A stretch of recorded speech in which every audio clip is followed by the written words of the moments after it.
Hello guys, welcome back to my channel. ಎಲ್ಲರೂ ಹೇಗಿದ್ದೀರಾ? ಚೆನ್ನಾಗಿದ್ದೀರಾ ಅಂತ ಅಂದ್ಕೊಂಡಿದ್ದೀನಿ. Welcome back.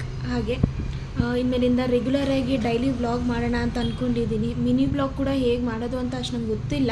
ಸೊ ಇನ್ನು ಟ್ರೈ ಮಾಡೋಣ ಅಂತ ಅಂದ್ಕೊಂಡಿದ್ದೀನಿ. ಇವತ್ತಿನ ವ್ಲಾಗ್ ಇವಾಗ ಟೈಮ್ 6 o'clock ಆಗಿದೆ. ಇವಾಗ ಬಂದೆ ನಾನು, ಒಂದು ಹಾಫ್ ಆನ್ ಅವರ್ ಆಯಿತು ಅಷ್ಟೇ. ಬಂದು ಸ್ವಲ್ಪ ಹೊತ್ತು ರೆಸ್ಟ್ ಮಾಡೋಣ ಅಂತ ಅನಿಸು. ಸೊ ಹಂಗಾಗಿ ಸ್ವಲ್ಪ ಸುಸ್ತಾಗ್ತಿತ್ತು. ಹಂಗೆ ಸೋಫಾ ಮೇಲೆ ಕೂತ್ಕೊಂಡಿದ್ದೀನಿ. ಒಂದು ಸ್ವಲ್ಪ ಸೋಫಾ ಮೇಲೆ ಕೂತ್ಕೊಂಡ್ರೆ ನನಗಂತೂ ಒಂದು ಸ್ವಲ್ಪ ಆರಾಮ್ ಅನಿಸುತ್ತೆ. ಸೊ ಹಂಗಾಗಿ ಸೋಫಾ ಮೇಲೆ ಕೂತ್ಕೊಂಡು ಸ್ವಲ್ಪ ಹೊತ್ತು ರೆಸ್ಟ್ ಮಾಡ್ತಾಯಿದ್ದೀನಿ. ಹಾಗೆ ವ್ಲಾಗ್ ಸ್ಟಾರ್ಟ್ ಮಾಡೋಣ ಅಂತ ಅಂದ್ಬಿಟ್ಟು ವ್ಲಾಗ್ ಮಾಡ್ತಾಯಿದ್ದೀನಿ. ಇವಾಗ ಸ್ವಲ್ಪ ಗ್ಯಾರೇಜ್ ಹತ್ರ ಕೆಲಸ ಇದೆ. ಗ್ಯಾರೇಜ್ ಹತ್ರ ಹೋಗ್ಬಿಟ್ಟು ಬರಬೇಕು. 2 ವೀಲರ್ ಕೂಡ ವಾಶ್ ಕೊಟ್ಟಿಲ್ಲ, ಎಷ್ಟೊಂದು ದಿನ ಆಯಿತು. 2 ವೀಲರ್ ವಾಶ್ ಮಾಡಿಸ್ಕೊಂಡು ಆಮೇಲಿಂದ ಬಂದುಬಿಟ್ಟು ಅಡುಗೆ ಮಾಡೋಣ ಅಂತ ಅಂದ್ಕೊಂಡಿದ್ದೀನಿ. ಇವತ್ತು ಚಪಾತಿ ಮಾಡೋಣ ಅಂತ ಇದ್ದೀನಿ. ಚಪಾತಿ ಮತ್ತು ಪನ್ನೀರ್ ನೆನ್ನೆ ಪನ್ನೀರ್ ತೊಗೊಬಂದಿದ್ದೀನಿ. ಪನ್ನೀರ್ ಇದೆ, ಸೊ ಪನ್ನೀರ್ ಮಾಡಿಬಿಟ್ಟು ಚಪಾತಿ ಮಾಡೋಣ ಅಂತ. ಅದನ್ನು ಕೂಡ ನಿಮ್ಮ ಜೊತೆ ಶೇರ್ ಮಾಡ್ಕೊಳ್ತೀನಿ, ಹೇಗೆ ಮಾಡ್ತೀನಿ ಏನು ಅನ್ನೋದು. ನಿಮ್ಗೆ ಇಷ್ಟ ಆಗುತ್ತೆ ಅನಿಸುತ್ತೆ. ಇಷ್ಟ ಆದರೆ ಮರಿದಂಗೆ ಲೈಕ್ ಮಾಡಿ, ಸಬ್ಸ್ಕ್ರೈಬ್ ಮಾಡ್ಕೊಳ್ಳಿ. ಬನ್ನಿ ಹೇಗಿರುತ್ತೆ ಅನ್ನೋದು ನಿಮ್ಮ ಜೊತೆ ಶೇರ್ ಮಾಡ್ಕೊಳ್ತೀನಿ. ಚಪಾತಿ ಮತ್ತು ಪನ್ನೀರ್ ಗ್ರೇವಿ ಮಾಡೋಣ ಅಂತ ಅಂದ್ಕೊಂಡಿದ್ದೀನಿ. ಸೊ ಹಂಗಾಗಿ ಚಪಾತಿ ಮಾಡೋದಕ್ಕೆ ನಾನು ಆಶೀರ್ವಾದ ಅದು ಹಿಟ್ಟು ಯೂಸ್ ಮಾಡ್ತೀನಿ. ಯಾವಾಗಲೂ ಅದೇ ಯೂಸ್ ಮಾಡೋದು, ಚೆನ್ನಾಗಿರುತ್ತೆ ಅಂತ. ಹಿಟ್ಟಿಗೆ ಸ್ವಲ್ಪ ಜೀರಿಗೆ ಹಾಕ್ಕೊಳ್ತೀನಿ. ಜೀರಿಗೆ ಏನಕ್ಕೆ ಅಂದರೆ ಸ್ವಲ್ಪ ಜೀರ್ಣ ಆಗುತ್ತೆ, ಅದಕ್ಕೋಸ್ಕರ ಜೀರಿಗೆ ಹಾಕ್ಕೊಂಡೆ. ಒಂದು ಸ್ವಲ್ಪ ಅರಿಶಿನ, ಒಂದು ಸ್ವಲ್ಪ ಉಪ್ಪು, ಇಷ್ಟು ಕೂಡ ಚೆನ್ನಾಗಿ ಫಸ್ಟು ಮಿಕ್ಸ್ ಮಾಡ್ಕೊಂಡ್ಬಿಟ್ಟು ಆಮೇಲಿಂದ ಒಂದು ಸ್ವಲ್ಪ ನೀರು ಹಾಕ್ಕೊಂಡು ಸ್ವಲ್ಪನೇ ಹಾಕ್ಕೊಂಡು ಚೆನ್ನಾಗಿ ನೀಟಾಗಿ ಕಲಿಸ್ಕೊಂಡು, ಒಂದೇ ಸಲ ಜಾಸ್ತಿ ನೀರು ಹಾಕ್ಕೊಂಡು ಕೂಡ ಚೆನ್ನಾಗಿ ಆಗೋದಿಲ್ಲ. ಸೊ ಹಂಗೆ ನಿಧಾನಕ್ಕೆ ಒಂದು ಸ್ವಲ್ಪ ಹಾಕ್ಕೊಂಡು ಕಲಿಸ್ಕೊಂಡೆ. ಎಲ್ಲ ನೀಟಾಗಿ ಕಲಿಸ್ಕೊಂಡು ಆದಮೇಲಿಂದ ಸ್ವಲ್ಪ ಮೇಲುಗಡೆ ಸ್ವಲ್ಪ ಆಯಿಲ್ ಹಾಕ್ಕೊಳ್ತೀನಿ. ಆಯಿಲ್ ಹಾಕ್ಕೊಂಡು ಒಂದ್ಸಲ ನೀಟಾಗಿ ಕಲಿಸ್ಬಿಟ್ಟು ಒಂದು ಅರ್ಧ ಗಂಟೆ ಕ್ಲೋಸ್ ಮಾಡಿಬಿಟ್ಟು ಇಟ್ಬಿಟ್ಟೆ. ಯಾಕಂದರೆ ಒಂದು ಅರ್ಧ ಗಂಟೆ ನೆನೆಯಿದ್ರೆ ಸ್ವಲ್ಪ ಸಾಫ್ಟಾಗಿ ಬರುತ್ತೆ ಚಪಾತಿ ಅಂತ ಅಂದ್ಬಿಟ್ಟು ಎತ್ತಿಟ್ಟಿದ್ದೆ. ಈ ಕಡೆ ಪನ್ನೀರ್ ಮಾಡ್ಕೊಳ್ಳೋಣ ಅಂತ ಅಂದ್ಬಿಟ್ಟು ಪನ್ನೀರ್ ತೊಗೊಂಡೆ. ಪನ್ನೀರ್ ಕೂಡ ಇರೋದು ಇಬ್ಬರಿಗೆ ಅಲ್ವಾ, ಸೊ ಜಾಸ್ತಿ ಏನಕ್ಕೆ ಅಂತ ಒಂದು ಸ್ವಲ್ಪನೇ ತೊಗೊಂಡೆ ಅಷ್ಟೇ. ಅದರಲ್ಲೇ ಪನ್ನೀರನ್ನ ಕಟ್ ಮಾಡಿಕೊಂಡು ಫಸ್ಟು ಪನ್ನೀರನ್ನ ಕ್ಯೂಬ್ಸ್ ಶೇಪಲ್ಲಿ ಕಟ್ ಮಾಡಿಕೊಂಡು, ನಮ್ಗೆ ಯಾವ ಥರ ಶೇಪ್ ಬೇಕೋ ಆ ಥರ ಶೇಪಲ್ಲಿ ಕೂಡ ನಾವು ಕಟ್ ಮಾಡ್ಕೊಬೋದು. ನಾನು ಚಿಕ್ಕದಾಗಿ ಕ್ಯೂಬ್ಸ್ ಥರನೇ ಇರಲಿ ಅಂತ ಅಂದ್ಬಿಟ್ಟು ಚಿಕ್ಕದಾಗಿ ಅದರಲ್ಲೇ ಕಟ್ ಮಾಡಿಕೊಂಡು ಸ್ವಲ್ಪ ಒಂದು ಈರುಳ್ಳಿ ತೊಗೊಂಡೆ ಅಷ್ಟೇ, ಜಾಸ್ತಿ ಏನು ಬೇಡ, ಒನ್ ಟೈಮ್ಗಲ್ಲ ಅಂತ ಅಂದ್ಬಿಟ್ಟು ಒಂದು ಈರುಳ್ಳಿ, ಒಂದು ಟೊಮೆಟೊ, ಒಂದು ಚೂರು ಶುಂಠಿ, ಒಂದು ಕೊತ್ತಂಬರಿ, ಇಷ್ಟು ಕೂಡ ತೊಗೊಂಡೆ. ಇಷ್ಟು ಕಟ್ ಮಾಡ್ಕೊಂಡು ಸಪ್ರೇಟಾಗಿ ಇಟ್ಕೊಂಡು, ಈಗ ಒಂದು ಬಾಣಲಿಯಲ್ಲಿ 2 ಸ್ಪೂನಷ್ಟು ಎಣ್ಣೆ, ಜಾಸ್ತಿ ಏನು ಬೇಡ, 1-2 ಸ್ಪೂನಷ್ಟು ಎಣ್ಣೆ ಹಾಕ್ಕೊಂಡು ಅದಕ್ಕೆ ಸ್ವಲ್ಪ ಉಪ್ಪು, ಒಂಚೂರು ಖಾರದ ಪುಡಿ, ಇಷ್ಟನ್ನು ಹಾಕ್ಕೊಂಡು ಒಂದು ಸ್ವಲ್ಪ ಮಿಕ್ಸ್ ಮಾಡಿಕೊಂಡು ಸ್ವಲ್ಪ ಎಣ್ಣೆ ಎಣ್ಣೆ ಸ್ವಲ್ಪ ಫ್ರೈ ಆಗಲಿ, ಉಪ್ಪು ಖಾರ ಅಂತ ಅಂದ್ಬಿಟ್ಟು ಬಿಟ್ಬಿಟ್ಟು ಆಮೇಲಿಂದ ಅದ್ರ ಮೇಲ್ಗಡೆ ಒಂದೊಂದೇ ಪನ್ನೀರನ್ನ ಇಟ್ಟೆ. ಪನ್ನೀರ್ ಸ್ವಲ್ಪ ಫ್ರೈ ಮಾಡ್ಕೊಂಡ್ರೆ ಚೆನ್ನಾಗಿರುತ್ತೆ ಅಂತ. ಇನ್ನೂ ಬೇರೆ ರೀತಿಯಲ್ಲೆಲ್ಲ ಪನ್ನೀರ್ ಗ್ರೇವಿ ಮಾಡ್ತಾರೆ. ನಾನು ಸಿಂಪಲಾಗಿ ಇದೇ ಥರ ಸಾಕು ಅಂತ ಅಂದ್ಬಿಟ್ಟು ಮಾಡ್ಕೊತದ್ದು. ಇನ್ನೊಂದು ಪನ್ನೀರ್ನೇ ಕೂಡ ಸಪ್ರೇಟಾಗಿ ಮೊಸರು ಅದೆಲ್ಲ ಹಾಕಿ ಇನ್ನೂ ಮಾಡ್ತಾರೆ, ಕಲಿಸ್ಬಿಟ್ಟೆಲ್ಲ ಮಾಡ್ತಾರೆ.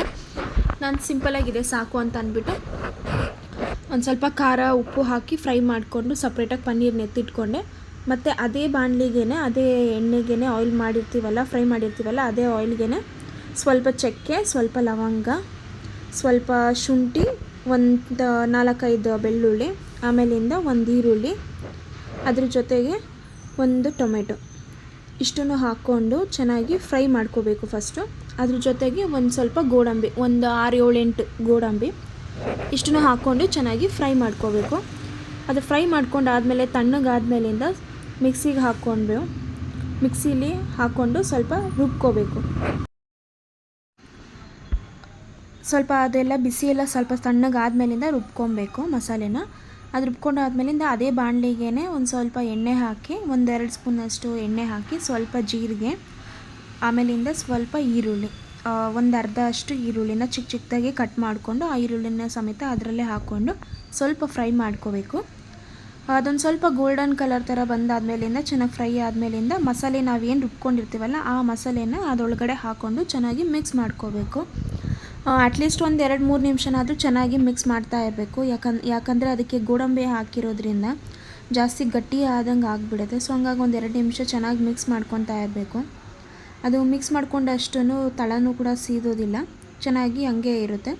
ಅದಾದಮೇಲಿಂದ ಒಂದು ಅರ್ಧ ಸ್ಪೂನಷ್ಟು ಖಾರದ ಪುಡಿ, ಒಂದು ಅರ್ಧ ಸ್ಪೂನಷ್ಟು ಧನಿಯಾ ಪುಡಿ, ಇನ್ನು ಒಂದು ಚೂರು 1/4 ಚಮಚದಷ್ಟು ಗರಂ ಮಸಾಲ, ಈ ಮೂರನ್ನು ಸಮೇತನೂ ಹಾಕ್ಕೊಂಡು ಚೆನ್ನಾಗಿ ಮಿಕ್ಸ್ ಮಾಡಿಕೊಂಡು ಮತ್ತೊಂದು 2 ನಿಮಿಷ ಸ್ವಲ್ಪ ಅದು ಕುದೀಲಿ ಅಂತ ಅಂದ್ಬಿಟ್ಟು ಎಣ್ಣೆ ಬಿಟ್ಕೊಂಡ್ರೆ ಮಸಾಲೆ ಎಲ್ಲ ಚೆನ್ನಾಗಿ ಫ್ರೈ ಆಗಿದೆ ಅಂತ ಅರ್ಥ. ಸೊ ಹಂಗಾಗಿ ಚೆನ್ನಾಗಿ ಮಿಕ್ಸ್ ಮಾಡ್ಕೊತಾ ಇದೆ.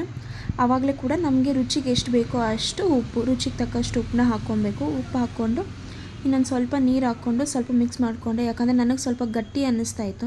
ಸೊ ಹಂಗಾಗಿ ಸ್ವಲ್ಪ ನೀರು ಹಾಕ್ಕೊಂಡು ಮಿಕ್ಸ್ ಮಾಡಿಕೊಂಡೆ ಚೆನ್ನಾಗಿ. ಸೊ ಎಲ್ಲ ಎಣ್ಣೆ ಎಲ್ಲ ಬಿಟ್ಕೊಂಡಿದೆ ಆಗಿದೆ ಅಂತ ಅನ್ನಿಸ್ತು. ಸೊ ಹಂಗಾಗಿ ಲಾಸ್ಟಲ್ಲಿ ಪನ್ನೀರನ್ನ ಅದೇನು ಕಟ್ ಮಾಡ್ಕೊಂಡು ಮಸಾಲೆ ಥರ ಹುರ್ಕೊಂಡು ಎತ್ತಿಟ್ಕೊಂಡಿದ್ದೆ ಅದನ್ನು ಪನ್ನೀರನ್ನ ಅದರೊಳಗಡೆ ಗ್ರೇವಿ ಒಳಗಡೆ ಹಾಕ್ಕೊಂಡೆ. ಚೆನ್ನಾಗಿ ಮಿಕ್ಸ್ ಮಾಡಿಕೊಂಡು ಸ್ವಲ್ಪ ಕಸ್ತೂರಿ ಮೇಥಿ, ಇನ್ನೊಂದು ಸ್ವಲ್ಪ ಕೊತ್ತಂಬರಿ ಇವೆರಡನ್ನೂ ಹಾಕ್ಕೊಂಡು ಚೆನ್ನಾಗಿ ಮಿಕ್ಸ್ ಮಾಡಿಕೊಂಡೆ. ಇಷ್ಟೇ ಸಿಂಪಲ್ಲಾಗಿ ಬೇಗ ಕೂಡ ಪನ್ನೀರ್ ಗ್ರೇವಿನ ಮಾಡ್ಕೊಬೋದು. ಅದಾದಮೇಲಿಂದ ನಾನು ಕೂಡ ಚಪಾತಿ ಮಾಡ್ಕೊಳ್ಳೋಣ ಅಂತ ಆಲ್ರೆಡಿ ತೀಡ್ಕೊಂಡಿದ್ದೆ. ಅದನ್ನೇನು ವಿಡಿಯೋ ಮಾಡಲಿಲ್ಲ, ನಾನು ಮರ್ತೋಯ್ತು. ಸೊ ಹಂಗಾಗಿ ಎಲ್ಲ ತೀಡ್ಕೊಂಡಿದ್ದೆ, ಇನ್ನೇನು ಇಬ್ಬರೇ ಇರೋದಲ್ವ, ಸೊ ಜಾಸ್ತಿ ಏನು ತೀಡೋದು ಏನು ಇರಲಿಲ್ಲ. ಸೊ ಆರಾಮಾಗಿ ಬೇಗನೆ ತೀಡ್ಕೊಂಡ್ಬಿಟ್ಟು ಆಮೇಲಿಂದ ಚಪಾತಿನ ಮಾಡ್ಕೊಳ್ತಾ ಇದ್ದೀನಿ.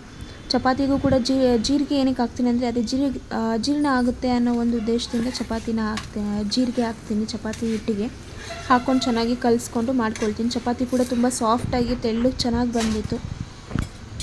ಸೊ ಈ ವ್ಲಾಗ್ ನಿಮಗೆ ಇವತ್ತಿನ ವ್ಲಾಗ್ ಇಷ್ಟೇ, ನಿಮ್ಗೆ ಇಷ್ಟ ಆಗುತ್ತೆ ಅನಿಸುತ್ತೆ. ಇಷ್ಟ ಆದರೆ ಮರಿದಂಗೆ ಸಬ್ಸ್ಕ್ರೈಬ್ ಮಾಡ್ಕೊಳ್ಳಿ. ಮತ್ತು ನಾಳೆ ನೆಕ್ಸ್ಟ್ ವೀಡಿಯೋದಲ್ಲಿ ಸಿಗ್ತೀನಿ. Thank you.